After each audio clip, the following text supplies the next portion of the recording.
এক ছেলে তার বাবাকে জিজ্ঞেস করল, আমার জীবনের মূল্য কত? ছেলের বাবা সরাসরি উত্তর না দিয়ে আলমারি থেকে দুটি পাথর ছেলের হাতে দিলেন। বললেন, বাজারে নিয়ে যাও বিক্রি করার জন্য। কেউ যদি পাথরের মূল্য জানতে চায় তাহলে মুখে কিছু না বলে দুটি আঙুল দেখিয়ে দিবে। বাবার কথা মতো ছেলে বাজারে গেল। অনেকক্ষণ পর একজন বৃদ্ধ মহিলা পাথরকে নিবিড় চোখে দেখে মূল্য জিজ্ঞেস করল। ছেলেটি কথা না বলে কেবল দুটি আঙুল দেখালো। মহিলা ভাবল 2000টা চাচ্ছে, তাই পাথরের মূল্য 2000 দিতে প্রস্তুত। ছেলেটি বাবার কাছে এসে বাবাকে পাথরের 2000 মূল্যের কথা বলল। বাবা বলালেন, এবার পাথর দুটি জাদুঘরে নিয়ে যাও। মূল্য জিজ্ঞেস করলে কথা বলবে না, দুটি আঙুল দেখাবে। ছেলেটি জাদুঘরে নিয়ে গেল।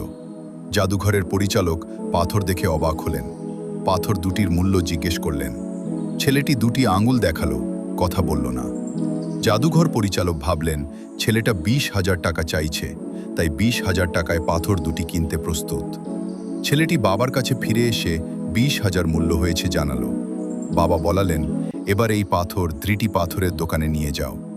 মূল্য জিজ্ঞাসা করলে কেবল দুটি আঙুল দেখাবে, কথা বলবে না। ছেলেটি পাথরের দোকানে নিয়ে গেল।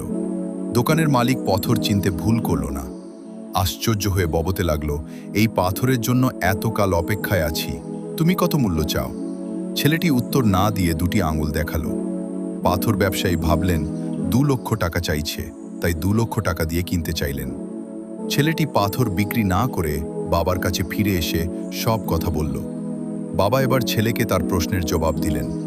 শুন, পাথর যেমন এক এক জায়গায় এক এক মূল্য, ঠিক তেমনি তোমার জীবনেরও মূল্য স্থান বেঁধে মূল্য রয়েছে। প্রশ্ন হলো, তুমি কোথায় জীবন ব্যয় করছো?